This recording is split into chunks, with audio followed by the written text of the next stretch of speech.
안녕하십니까. 베리굿 성형외과 박상호 원장입니다. 오늘은 코 수술에 대해서 알아보겠는데요. 코 수술을 하게 되면 결과를 볼 때는 전체적인 모양에 대해서 집중을 하게 되지만, 수술 전에는 과연 콧대를 높이기 위해서 또는 코끝을 높이기 위해서 사용하는 재료에 대해서 집중을 하게 됩니다. 오늘은 그 중에서도 콧대 성형에서 과연 사용하는 재료가 어떤 게 있는지에 대해서 먼저 알아보도록 하겠습니다. 먼저 보시게 되면 자가 조직과 인공 보형물 두 가지로 콧대 성형술에 사용하는 재료를 크게 나눌 수가 있습니다. 자가 조직은 말 그대로 자신이 가지고 있는 연골 또는 지방을 이용한 콧대 성형술이 되겠는데요.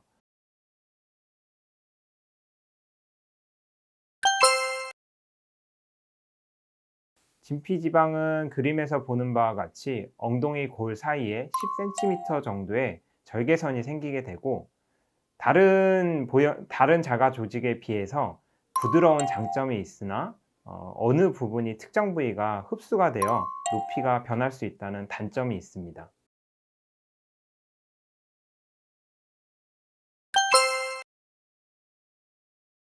다음 늑연골 같은 경우에는 역시 사진에서 보는 바와 같이 가슴 아랫 부위에 3에서 4cm 정도의 절개선이 들어가게 되고, 그곳을 통해서 늑연골을 채취하게 됩니다. 늑연골을 채취한 후에 보형물 형태로 잘 깎아주어서 콧대 성형술에 사용을 하게 됩니다. 이는 지방에 비해서 흡수율이 낮고 그대로 유지된다는 장점이 있는 반면에, 늑연골이 가지고 있는 자체적인 특성상 휨이라든지 뒤틀림의 부작용이 발생할 가능성이 있습니다.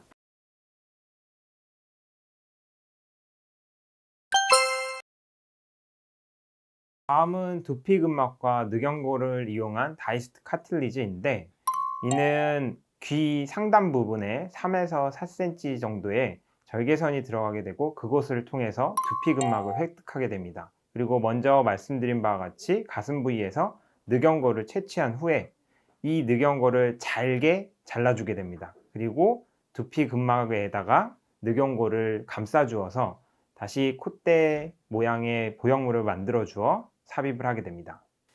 이는 늑연골의 휨 가능성을 낮춰주고, 그리고 지방에 비해서 흡수율이 낮다는 장점이 있습니다. 하지만 일부 흡수될 가능성은 배제할 수가 없고, 절개 부위가 두 군데서 발생한다는 단점이 있습니다. 다음은 인공 보형물에 대해서 알아보도록 하겠습니다. 크게 실리콘, 고어텍스, 실리텍스 세 가지로 나눌 수가 있습니다. 먼저 실리콘을 보게 되면 다양한 형태의 실리콘 제품들이 출시가 되고 있습니다. 이는 코 모양에 맞춰서 제품이 생산이 되고 있는 것입니다. 실리콘의 최대 장점은 시간이 지나도 형태의 변화가 거의 없다는 것이고, 당연히 흡수율이 없다는 것입니다. 하지만 드물게 시간이 지난 후에 염증이 생기거나 실리콘 주변으로 구축이 발생할 가능성이 있습니다. 이러한 단점에도 불구하고 모양 예측이 가능하고 후에 변형이 없다는 장점이 있기 때문에 현재 제일 많이 사용을 하고 있습니다. 다음은 고어텍스입니다. 고어텍스는 등산용 의류에 사용되는 소재로 많이 알고 계실 수 있는데, 이는 공기는 통과하되 물은 통과할 수 없다는 장점이 있기 때문에 등산용 소재로 많이 사용을 하고 있습니다. 고어텍스의 구조상 콧대 성형에 사용할 시에 미세 구멍을 통해서 자가 조직이 자라게 되고 추후에 보형물의 움직임이라든지 구축의 가능성을 낮출 수가 있습니다. 하지만 일부 높이 변화의 가능성이 있고 추후 재수술 시 제거가 어렵다는 단점이 있기 때문에 현재 사용 빈도가 줄어들고 있는 추세입니다.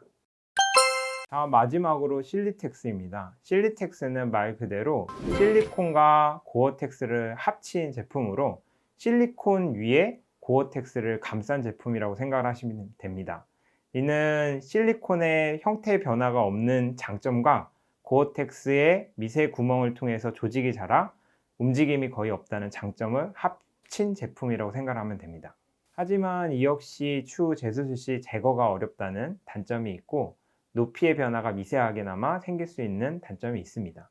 대부분 한국인의 경우 피부가 두텁고 탄력이 좋기 때문에 보형물 사용 시 실리콘을 제일 좋은 옵션으로 시행을 하고 있습니다. 하지만 실리콘 사용이 부득이하게 어려운 경우에는 자가 조직을 이용한 콧대 성형을 고려할 수가 있습니다. 이상 베리고스 성형외과 박상호 원장이었습니다.